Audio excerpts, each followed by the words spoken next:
All right. Hey, everyone. Welcome. This is our 24th episode of the Spiky Signal Show, where I sit down with some of the most exceptional revenue leaders in the revenue space.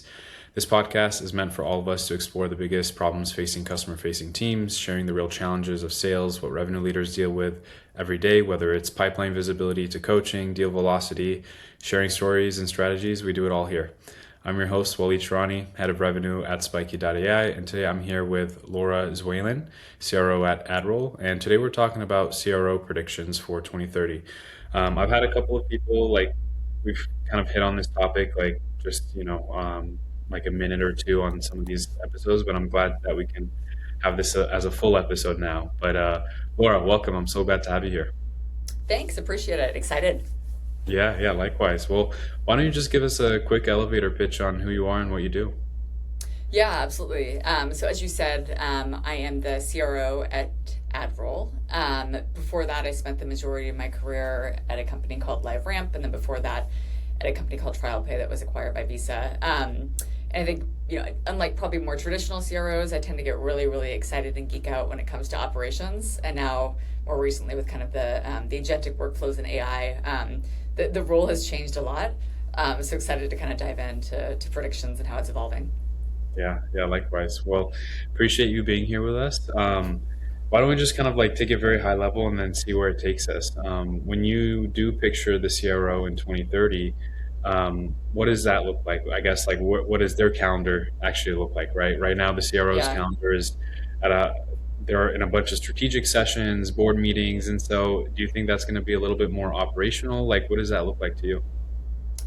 Yeah. I mean, I think if just using my own kind of calendar as a barometer, I still, even though we now are moving kind of toward this more AI centric agentic workflow type of a world, I still spend a lot of my day in meetings with whether it's RevOps or marketing operations, just trying to unpack the noise. I think most organizations, whether it's a CMO or a CRO or even a COO that I speak with now, most organizations are kind of encountering the same friction as it relates to operations. It's sort of like a toddler learning to walk with bricks attached to our feet. It's like we know we could accelerate our growth and move so much more quickly, but we can't because we're kind of bogged down. And so if I kind of look at today, where I spend a lot of my time is trying to unblock kind of these operational bottlenecks. There's a lot of kind of what I would describe as task saturation. And then I also spend a lot of time just, you mentioned boards. Like, yes, we do spend a lot of conversations and time kind of speaking with our board members, speaking with investors, but we also spend a lot of time putting preparation into those conversations. So a lot of that is also pulling data, things like that, like going to my head of RevOps, hey, John Romano, can you actually pull together this, this data cohort? That takes up a ton of our time. That's not going to be what it looks like even probably 6 months down the road, even with some of the workflows that we're implementing today. I think where even today I get a lot of value as a revenue leader is just in having conversations with not just CROs, but CMOs, COOs, CEOs, the entire C-suite and other leaders. Like, what are they doing? What are they actually seeing that's working? What AI technology are they testing out that actually has legs? Because there is, as you know, there's a lot of really cool technology out there, but there's a lot of vaporware. And I think probably in the next 6 to 12 months, even longer, maybe it's going to be cleaned out. And kind of the true folks that stand out and excel will kind of rise to the top, and you'll see probably a consolidation, and some of the other players will go away. And so I think a lot of the value that revenue leaders in 2030 will get is it's spending more time actually having moments to connect with our peers. Whereas today we have so much task saturation, as I said, that my calendar's wild. So I think by kind of being able to give us back time, that kind of is one of the promises, right, of these more agentic workflows of AI, et cetera, is how do we not replace our people, but how do we do what we're good at, but do it more and do it faster? So Yeah, no, that totally makes sense and totally agree with you on that. We're not replacing people, it's more so just replacing maybe processes with that yeah. are handled by these people, right? So that way they can Mm-hmm. focus on what they do best. For example, I always use this example where it's like, hey, Spiky is freeing up time for AEs or for the sellers on their operational tasks, so that way they can just focus on what they do best, which is selling, right? So Yep, exactly. Yep. yeah, exactly. Totally aligned with you on that. What do you currently see that's been kind of helping with this already? Like, is there any particular tools that you guys are doing that are kind of helping with this, or tools that you've heard of in the market that help around with this? Yeah, I mean, there's a lot of great stuff out there, and I think we are in the midst of trying to figure out like what's real and what's vaporware. So obviously, big fan of Spiky, you know that. There are a lot of other platforms out there that do exactly what you're describing. It's like, hey, how do we like look at all of that low ROI activity that bogs down? It's not just AEs, it's SDRs, it's account managers, any client-facing role. I want to remove that task saturation, anything that's lower ROI but takes up a lot of time, and then thereby give them back more selling time. So they actually like we want to increase that selling activity. And so there's platforms like there's actually another kind of up and coming cool company. It's called adapt.com, which is like it's like a supercomputer where it brings together all these signals. So I might be able to actually like let's take the stack that we use at AdRoll. We have Clay, we have Gong, we have kind of the standard players in the space that most companies our size use, including Salesforce. I can literally, instead of a few months ago where I might have to go to my ops leader and say, hey, can you get me a snapshot of my pipeline in Q1 by deal stage, by region? Like, yes, they could absolutely get that to me, but it might take them a few hours to turn it around. Now I just type it into Slack, boom, it spits it out within seconds. And I can, so that's like, ooh, that's real-time savings realized. Even something as simple as an AE getting a consolidated digest every single morning, 8 a.m., they get a Slack that basically pulls in data from Clay, it pulls in data from Salesforce, it pulls in data from Gong. All of these signals for a call that they're having literally moments later, right? Whereas that type of prep would have taken them a really long time. I mean, wasn't that long ago I was an AE, and the amount of time that I spent prepping for phone calls, that was kind of the majority of my day, right? So we're now able to condense that data and give them time back to actually doing appropriate discovery and really identifying risk in the deals. And it's all the things that we tend to get sloppy as AEs because we don't have time, right? And so when you can actually give them back those selling hours, it makes a really big difference in their effectiveness. Yeah, definitely. And you were mentioning Clay. I know that that's been huge in the market these days. Yeah. And they even came out with like the term go to market engineer, right? That didn't really exist before them. Yeah. And so with all these tools that are coming into play now, I think it kind of you have as a seller you need to come with a kind of new skill set, right? Like Yep. Clay is honestly there is some technical aspects to it. So Totally. Yeah. do you see these new sellers coming into 2030 as more technically enabled? Like they need to know how to use these tools to basically help them do their jobs. Yeah, so that, to be honest, like that's something that we look for. That's part of our screening process. It's also something that we screen for with leadership. In fact, one of the questions I asked a candidate recently, I was like, "Hey, like, help me understand how have you in your current gig, how have you actually deployed AI? What results have you seen?" And the answer, I was stunned. It was, "Oh yeah, we haven't really done that yet." And I was like, "At least make something up." It just was like, "Oh geez," because it's so important, right? Like, I'm not an expert, but I'm leaning in to learn. So I think we're in that weird inflection point. I feel like we're always sort of in an inflection point, but this is like a different inflection point in that like we're having to reinvent, whether you're an AE or an SDR, like think about their role and how it's been impacted. We have to reinvent ourselves literally, it feels like on a weekly basis. Because what worked literally last week may not work anymore. And so I think that's yeah, it's a huge part of kind of what we're looking for moving forward. So I think it is I don't think it's like, ooh, the AE has to be some technical guru. I think it's just somebody that has the hunger, the desire to lean in and learn. Typically, like if I were to name one trait of folks that do really, really well, whether it's at AdRoll or LiveRamp or Trial Pay and Visa, it was curiosity. It was that desire to learn something new. And we're seeing that same type of kind of feature set tied directly to those that do well and get, overachievement and President's Club and all that jazz in these organizations. Yeah, no, totally. I mean, that guy who was getting screened could have just at least used ChatGPT to make up an Totally. Oh, I was just like, ooh, yeah. And it was a panel interview. It wasn't just me. But I kind of looked at my colleague and I was like, ooh, that was painful. But to each their own. Yeah, it was interesting. Yeah, no, cool. Well, so kind of like shifting now to the overall picture and landscape. In the, obviously we're in the startup space. We're even Spiky's even, on the smaller side of the scale, right? And I've been talking to a lot of investors lately and even startups like fellow startups, and we've been seeing this shift from, hey, we need to do growth at all costs versus kind Yeah. of like sustainable growth, right? People are really looking at burn rates nowadays, and they're trying to see how efficient you can get with AI. The second thing is like going for that Series A, if you're like at a million or 2 million, sometimes 2 million ARR, sometimes that's not enough. I've been seeing a Yeah. lot of VCs wanting a lot more because Yep. that million or 2 million is not just cutting it anymore. Like we're in a world Yeah. of AI where anyone can vibe code themselves through the night and be able to Totally. get running business. So Yep. um, have you been seeing the same kind of like dynamic or kind of narrative in your guys' space as well? 100%. Yeah, I think it's long gone to the days where it's just kind of growth at all cost. I think you saw like we're still the entire industry is really still feeling the kind of the leftover collateral as it relates to like a lot of folks really overhired in kind of the back half of 2021, 22, and then they had to right size, and that was painful, right? There were a lot of people that were termed, et cetera, not at all their own fault, but it was kind of a byproduct of that growth at all cost. And it's not sustainable, right? And so if you think about even the way, honestly, that leaders now are compensated, like historically you might have, whether it's like an SVP of sales or a CRO, where they might be compensated, let's say on net new bookings or even just like bookings in general that could include account management growth bookings. It's shifting now where you're seeing a lot of CROs where, yes, of course, it's tied to the company revenue and the targets, but it might be tied to something like EBITDA. It might be tied to something like sales efficiency. So there's all these different things that kind of incorporate into it. And like what makes, when you think about whether it's like strategic M&A or IPO or whatever it may be, like what makes a company actually compelling to those that are kind of looking at it and doing their due diligence. Let's use something you kind of call like venture.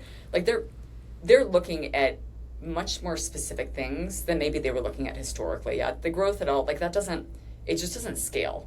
And so now they're going to be laser focused on like Rule of 40, EBITDA, all of that jazz that maybe didn't get as much airtime as it did historically. But like I can speak with 100% certainty at AdRoll, we are laser focused on scalable growth while being very, very lean. We are every single day paying extreme attention to EBITDA. That is a huge barometer for our success because we want to make sure that we stay profitable. And with that, like there's a lot of kind of financial fitness that goes into that. It's not always easy. It also means that we operate lean, and that's part of the AI strategy. But it's a very, very thoughtful type of approach versus, you raise $200 million, like grow, like that.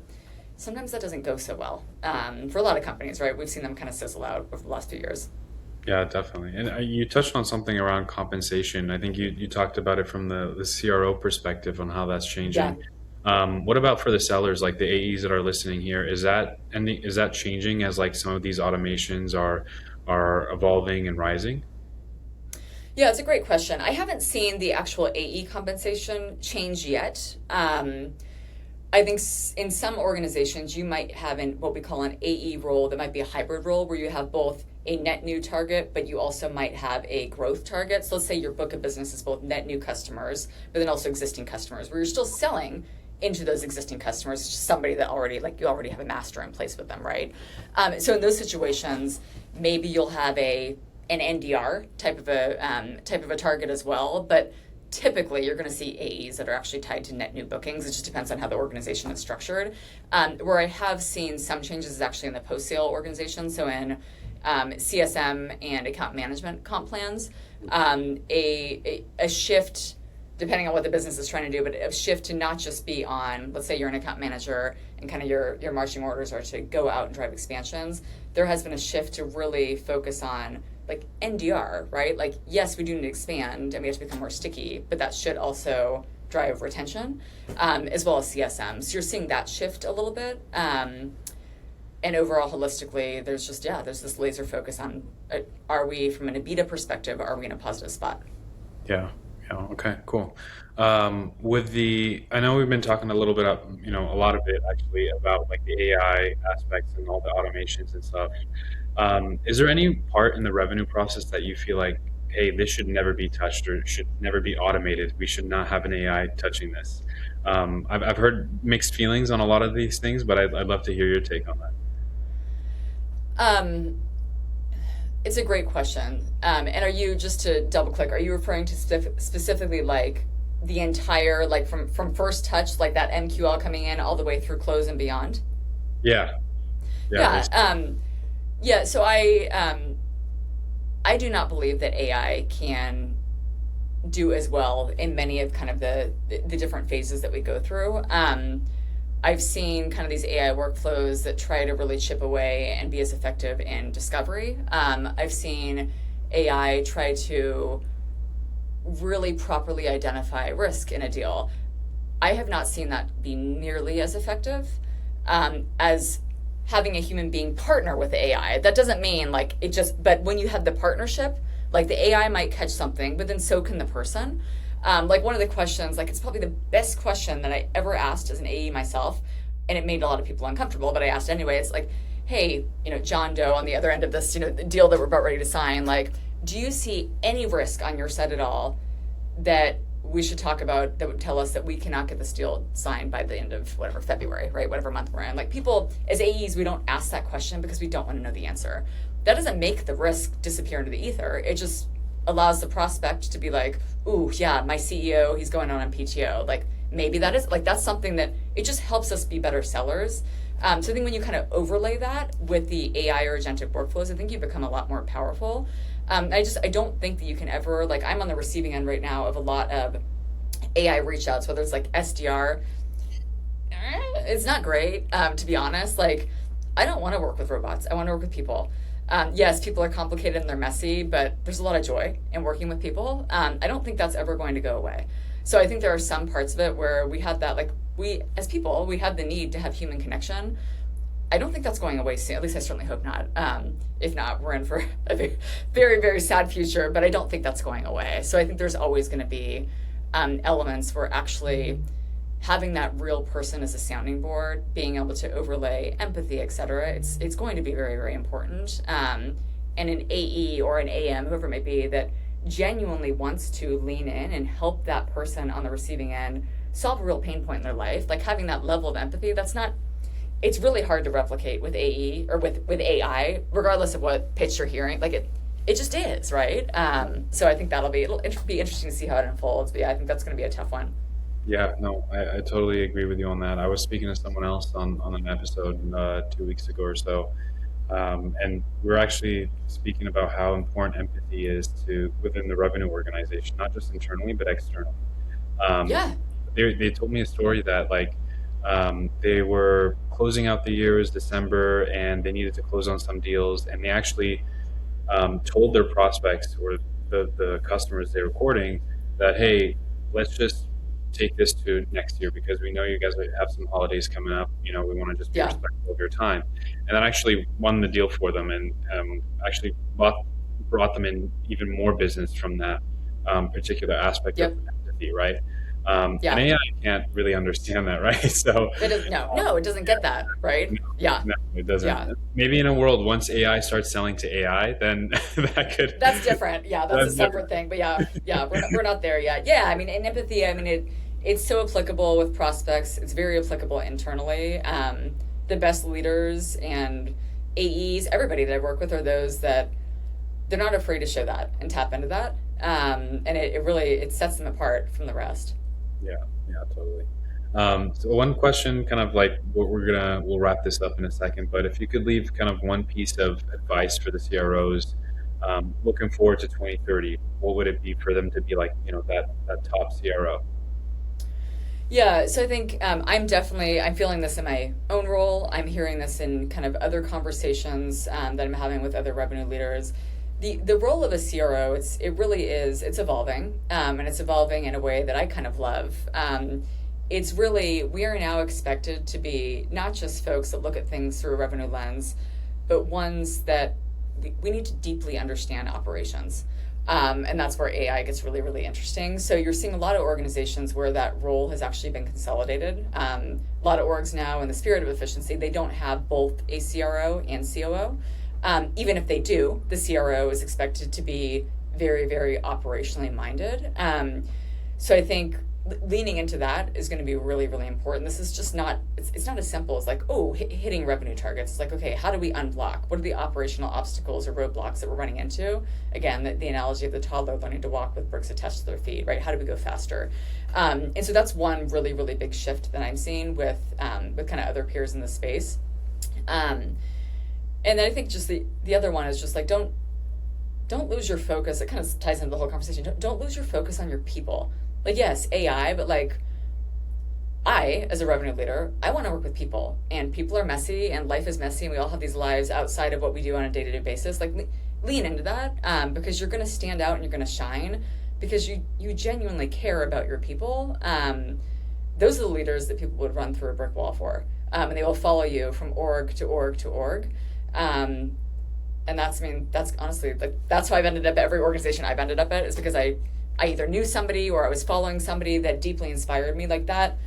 That's how you build and how you retain killer teams that you want to spend your career with. So yeah, don't, in this AI boom, this AI world, don't lose sight of your people. It still, I think, is your most important asset. Totally agree. Great. Well, yeah, thank you so much, Laura, for Of course. coming on to the episode. And I always ask this towards the end of the episode with everybody. For the next episode, who do you know that would be a great revenue leader to bring on here? And I know Hannah, I'm going to bug her. I want her to come on here. Hannah's great. Totally. Yeah, Hannah's great. There's another gal. I don't know if you and I spoke about it already, but I worked with her at LiveRamp. Her name's Tara Blackman. She is, she's not a CRO, but she was very senior at LiveRamp. She's got a big presence. She's got a big personality, no BS, but she's really, really good. Awesome. Okay. I'll make sure to hit her up and then mention that you're on the podcast. Yeah. Tell her, 100%. Say that I sent you over. Ask her about the deal that we did together with, it was back in the day with Disney. It was, we bonded over our pain. It was great. No, she's wonderful. Awesome. Okay. Well, great. Cool. Anyways, thank you so much for being on the podcast. Of course. Yeah. Of course. Thanks. See ya. Bye.